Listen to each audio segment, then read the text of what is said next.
Hi viewers, welcome to அதுக்குள்ளே போகிறதுக்கு முன்னாடி கண்டிப்பாக சப்ஸ்கிரைப் பண்ணுங்கள், பக்கத்தில் இருக்க பெல் பட்டன் ப்ரெஸ் பண்ணுங்கள், லைக்கும் பண்ணுங்கள்.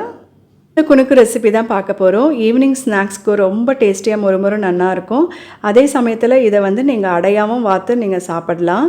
1 கப் பச்சரிசிக்கு நான் 3/4 கப் துவரம்பருப்பு எடுத்திருக்கேன், 1/2 கப் கடலைப்பருப்பு எடுத்திருக்கேன், 1/4 கப் உளுந்து எடுத்திருக்கேன். காரத்துக்கு தகுந்த மாதிரி வரமிளகா நீங்கள் எடுத்துக்கலாம். பெருங்காயமும் உப்பும் நீங்கள் அரைக்கரைச்ச நீங்கள் சேர்த்துக்கலாம். பச்சரிசிக்கு பதில் நீங்கள் இட்லி புழுங்கல் அரிசி கூட நீங்கள் சேர்த்துக்கலாம், இட்லி அரிசி கூட சேர்த்துக்கலாம், டேஸ்டியாக நல்லாயிருக்கும். இப்போ எல்லாமே ஒன்றா ஊற போட்டு கண்டிப்பாக 3 to 4 hours அது ஊறி இருக்கணும். அப்போ தான் அந்த அன்னைக்கு நைட்டுக்கு ரொம்பவே நல்லாயிருக்கும். ஈவினிங்கோ இல்லை நைட்டுக்கு அப்போ தான் கொஞ்சம் நல்லாயிருக்கும். நான் அலம்பிட்டு நான் தண்ணி விட்டு ஊற போட்டிருக்கேன். அதுலேயே காஞ்ச மிளகா போட்டு நான் ஊற போட்டுருவேன். அப்போ தான் அரைக்கிறச்ச நல்லா பைண்ட் ஆகிட்டு நல்லாயிருக்கும்.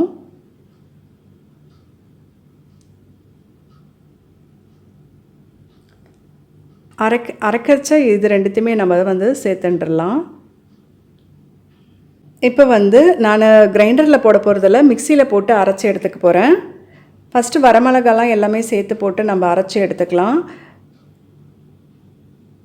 நான் ஒரு 2 times கொஞ்சம் பாதியாக போட்டு நான் அரைக்க போகிறேன். கொஞ்சம் தண்ணி விடாமல் கொஞ்சம் பார்த்து நீங்கள் அரைச்சி எடுத்துக்கோங்க. ஏன்னா நம்ம இப்போ போண்டாவாக போட போகிறோம். அடையாக போடுறச்ச நீங்கள் இன்னும் கொஞ்சம் தண்ணி நீங்கள் கலந்து நீங்கள் போட்டுக்கலாம். இப்போது அரைக்கிறச்சையே நீங்கள் கண்டிப்பாக பெருங்காயமும் உப்பும் போட்டு அரைச்சி எடுத்துக்கோங்க.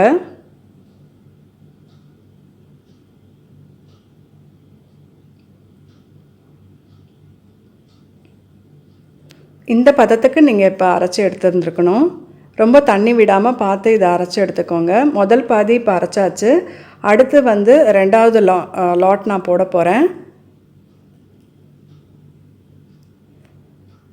ஃபஸ்ட்டே நம்ம வரமிளகா போட்டு அரைச்சதுனால அது அந்த கலரில் இருக்குது.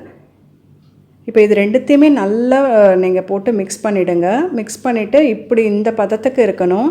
அப்போ தான் உங்களுக்கு நல்லா கொஞ்சம் கிறிஸ்பாக இருக்கும்.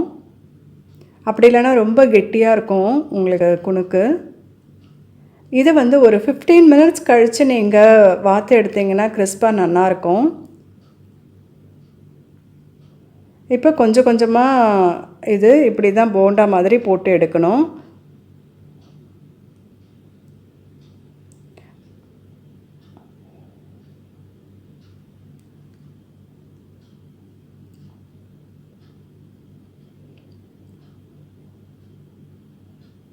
ஃபஸ்ட்டு கொஞ்சமாக சின்னதாக ஒரு ட்ராப் நீங்கள் போட்டு பாருங்கள். டக்குன்னு மேலே வந்துடுதுன்னா அது எண்ணெய் நல்லா காஞ்சிருக்குன்னு அர்த்தம். ரொம்ப மெல்லமாக வந்ததுன்னா இன்னும் கொஞ்சம் எண்ணெய் காயணும்னு அர்த்தம். இந்த டிப்ஸ் உங்களுக்கு யூஸ்ஃபுல்லாக இருக்கும். இஃப் சப்போஸ் இன்னொரு டிப்ஸும் நான் சொல்கிறேன். இஃப் சப்போஸ் நீங்கள் அரைக்கிறச்ச கொஞ்சம் தண்ணி அதிகமாகிடுச்சுன்னா கொஞ்சமாக அரிசி மாவு நீங்கள் போட்டுக்கோங்க. புழுங்கலரிசியில் செய்யும்போது டேஸ்ட் கொஞ்சம் டிஃபர் ஆகும். அதே மாதிரி பச்சரிசிலையும் உங்களுக்கு வித்தியாசம் தெரியும். புழுங்கலரிசிலையும் நீங்கள் ஒரு நாள் செஞ்சு பாருங்கள், பச்சரிசிலையும் ஒரு நாள் நீங்கள் செஞ்சு பாருங்கள். இப்போ ஈவினிங் ஸ்நாக்ஸ்க்கு இது ரொம்பவே டேஸ்டியாக நல்லாயிருக்கும். இந்த மாதிரி ரேஷியோவில் நீங்கள் பண்ணி இந்த மாதிரி குணுக்கும் செய்யலாம், அதே சமயத்தில் அடையும் நீங்கள் செய்யலாம்.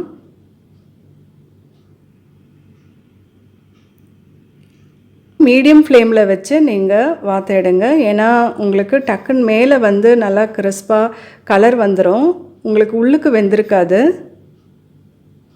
லைட்டாக கரண்டி விட்டு இப்படி திருப்பி விடுங்க.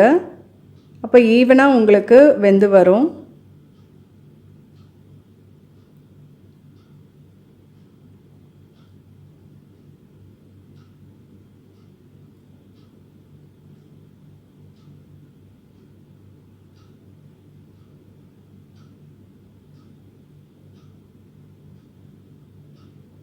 இதே மாதிரி பண்ணி பாருங்கள்.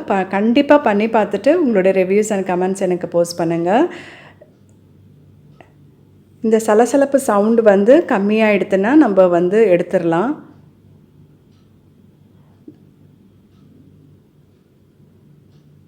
இது நல்லா இப்போ பார்த்தீங்கன்னா உங்களுக்கு நல்லா அந்த சவுண்டு நல்லா வரும். கிறிஸ்பாக இருக்கிற சவுண்டு நல்லா வரும் உங்களுக்கு. நல்லா சாப்பிட்றதுக்கும் உங்களுக்கு ரொம்ப டேஸ்டியாக நல்லாயிருக்கும். இதே மாதிரி நீங்கள் பண்ணி பார்த்துட்டு உங்களுடைய ரிவ்யூஸ் அண்ட் கமெண்ட்ஸ் எனக்கு போஸ்ட் பண்ணுங்கள், லைக் பண்ணுங்கள். நெக்ஸ்ட் வீடியோவில் சந்திக்கலாம். சப்ஸ்கிரைப் பண்ணாதவங்க கண்டிப்பாக சப்ஸ்கிரைப் பண்ணுங்கள். பக்கத்தில் இருக்க பெல் பட்டன் ப்ரெஸ் பண்ண மறந்துடாதீங்க. உங்களுடைய இது ரொம்ப ஹெல்த்தியும் கூட, ரொம்ப டேஸ்டியாக ரொம்ப நல்லாயிருக்கும். மிளகு, ஜீரகம் எல்லாமே போட்டிருக்கு. இதை கண்டிப்பாக நீங்கள் வந்து ஒன் ஆஃப் த டிஃபன் ரெசிபியாக நீங்கள் செய்யலாம். இப்போ இதுக்கு தேவையான பொருட்கள் என்னென்னு பார்க்கலாம். டிஸ்கிரிப்ஷன் பாக்ஸ்லேயும் இருக்குது. 1 கப் பச்சரிசிக்கு நீங்கள் 1 டேபிள் ஸ்பூன் துவரம்பருப்பு நீங்கள் எடுத்துக்கணும். பச்சரிசியில் தான் செஞ்சால் ரொம்பவே நல்லாயிருக்கும். நீங்கள் மற்ற நாள் கூட நீங்கள் வச்சு சாப்பிட்லாம் ஃப்ரிட்ஜில் வச்சு. அதுக்கப்புறம் 1/4 டேபிள் ஸ்பூன் மிளகு, 1/4 டேபிள் ஸ்பூன் வந்து ஜீரகம் நான் எடுத்திருக்கேன். நீங்கள் இது எல்லாமே மிக்சியில் போட்டு நல்லா நீங்கள் பொடிச்சு எடுத்துக்கணும். இது வந்து எல்லா இன்க்ரீடியண்ட்டையும் ஒன்றா வந்து மிக்சியில் போட்டு நான் பொடிச்சு எடுத்துக்க போகிறேன், அரைச்சி எடுத்துக்க போகிறேன். அது வந்து நீங்கள் பார்த்தீங்கன்னா நொய் பதத்துக்கும் ஒரு சிலர் அதை வந்து உப்புமா கொழுக்கட்டையாக பண்ணி சாப்பிடுவாங்க. அப்படி இல்லைன்னா இதை நல்ல கொஞ்சம் ஓரளவுக்கு அதை வந்து பொடிச்சு கூட உப்புமா கொழுக்கட்டையாக பண்ணி சாப்பிடுவாங்க. இப்போ நான் கொஞ்சம் லைட்டாக திப்பியாக இருக்குது. இந்த ஸ்டேஜில் நான் எடுத்துக்கிறேன். இப்போ நான் வந்து 1 டேபிள் ஸ்பூன் வந்து நல்லெண்ணெய் விடுறேன். இதை வந்து நீங்கள் லேசாக ஒரு வெள்ளை துணியில் தொடச்சி எடுத்துக்கிட்டிங்கன்னா போதும். அரிசியை நான் சொல்கிறேன். இப்போ இது நான் ஏன் 1 டேபிள் ஸ்பூன் நல்லெண்ணெய் விட்டுருக்கேன் அப்படின்னா ஒட்டாமல் உங்களுக்கு வரும். இந்த டிப்ஸ் நீங்கள் வந்து ரொம்பவே யூஸ்ஃபுல்லாக இருக்கும் உங்களுக்கு. இது வந்து தேங்காய் எண்ணெய் சேர்க்கலாம். எங்கள் ஆத்துல நல்லெண்ணெய் சேர்த்தா பிடிக்கும், அதனால் நான் சேர்த்துருக்கேன். அதுக்கப்புறம் இது உப்புமா மாதிரி நம்ம பண்ணி எடுக்க போகிறோம். இதுக்கு தேவையான பொருட்கள் தான் நான் சொல்கிறேன். கடுகு, கொஞ்சமாக ஜீரகம் போட்டுக்கலாம், உளுந்து, கடலைப்பருப்பு. இப்போ நான் வந்து மிக்சியில் பொடித்தோம் இல்லையா, அதை வந்து ஒரு பாத்திரத்தில் எடுத்திருக்கேன். அதுக்கப்புறம் கொஞ்சமாக தேங்காய் துருவல் எடுத்துக்க போகிறோம். அப்புறம் கொத்தமல்லி, கருவேப்பிலை எடுத்துக்க போகிறோம். கொஞ்சம் காரத்துக்கு நீங்கள் மிளகு, ஜீரகம் எடுத்துருக்கோம். அதுக்கு தகுந்த மாதிரி பச்சை மிளகா எடுத்துக்கோங்க. கொஞ்சமாக இஞ்சி நான் வந்து துருவி வச்சுருக்கேன். இப்போ தேவையான அளவு எண்ணெய் விட்டுன்ட்டு கடுகு போட்டிருக்கேன். கடுகு வெடித்து வந்ததும் உளுந்து போட்டுக்கலாம்.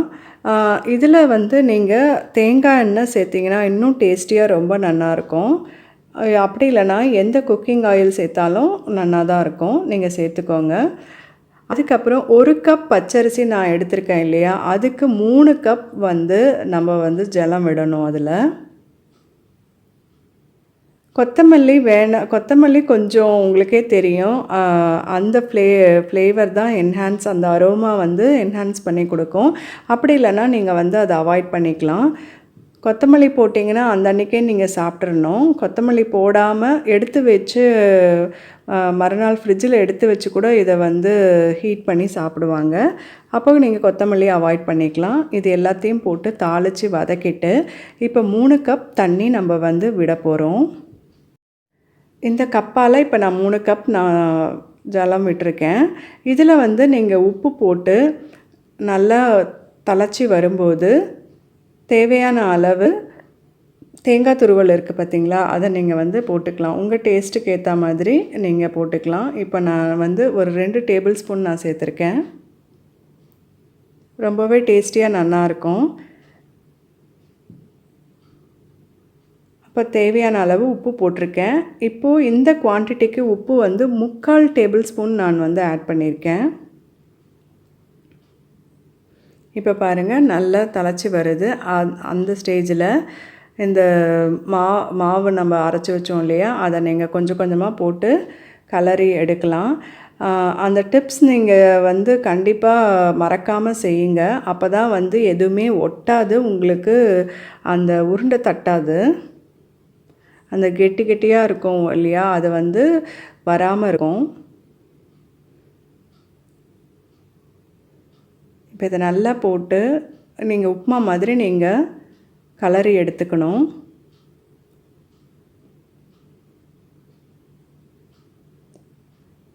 இந்த ரெசிபியில் வந்து மிளகு ஜீரகம் போட்டிங்கன்னா ரொம்பவே டேஸ்டியாக நல்லாயிருக்கும். ஒரு சிலர் போட மாட்டாங்க, பட் நான் வந்து போட்டு செய்வேன். இப்போ இருக்க சுச்சுவேஷனுக்கு மிளகு, ஜீரகம், இஞ்சி கொத்தமல்லி கருவேப்பிலை எல்லாமே நம்ம வந்து சேர்த்துருக்கோம். காரத்துக்கு பச்சை மிளகாவும் சேர்த்துருக்கோம். இது அப்படியே நீங்கள் வேக வச்சு எடுத்து சாப்பிட்டாலும் ரொம்ப நல்லாயிருக்கும். அதே சமயத்தில் அதை அடி கனமான பாத்திரத்தில் நீங்கள் வந்து வேக வச்சு எடுத்து சாப்பிட்ணும். இதில் துவரம்பருப்பும் நம்ம போட்டிருக்கோம் இல்லையா, அதனால் கொஞ்சமாக அடி பிடிக்கும். இப்போ பாருங்கள், அது உப்புமா மாதிரி அழகாக வெந்து வந்துடுது. இது ஓரளவுக்கு 3/4 பதத்துக்கு வெந்து வரணும். இப்படி உதிரியாகவே இப்போ 3/4 பதத்துக்கு வெந்து வந்ததுக்கப்புறம் வேறு ஒரு பிளேட்டில் நம்ம வந்து ட்ரான்ஸ்ஃபர் பண்ணிக்கலாம். இதை வந்து நீங்கள் பிடி கொழுக்கட்டை இருக்குது பார்த்திங்களா, அது மாதிரி நீங்கள் அதை பிடிச்சு நீங்கள் வைக்கலாம். இப்போ இத்தனை உருண்டைகள் வந்திருக்கு. இப்போது நல்லா நம்ம வந்து அதை ஸ்டீம் பண்ணுறதுக்கு முன்னாடி கொஞ்சம் தண்ணி கொதித்து வந்ததுன்னா ரொம்பவே நல்லது.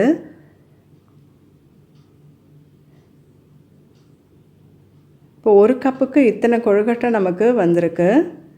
ஸோ இதை வந்து ஒரு 5 மினிட்ஸ் வச்சா போதுங்க. ஏன்னா நல்லா வெந்துடுது இல்லையா, 5 மினிட்ஸ் வச்சு பார்ப்போம். இப்போ 5 மினிட்ஸ் கழித்து பாருங்கள், நல்லா ஸ்டீமோட சுட சுட உப்புமா கொழுக்கட்டை ரொம்ப ரெடியாகிடுது. இதில் வந்து இப்போ நம்ம தேங்காயும் போட்டிருக்கோம். நல்ல வாசனையாக ரொம்ப நல்லாயிருக்கும். இதில் துவரம்பருப்பு, கடலைப்பருப்பு, உளுந்து எல்லாமே சேர்ந்துருக்கு, ஜீரகம் சேர்ந்துருக்கு, மிளகு சேர்ந்துருக்கு. ரொம்பவே நல்லாயிருக்குங்க. ஹெல்த்தி டிஃபன் இது. பண்ணி பார்த்துட்டு ரிவ்யூஸ் கமெண்ட்ஸ் கொடுங்க. கண்டிப்பாக சப்ஸ்கிரைப் பண்ணுங்கள். நெக்ஸ்ட் வீடியோவில் உங்களை வந்து நான் சந்திக்கிறேன்.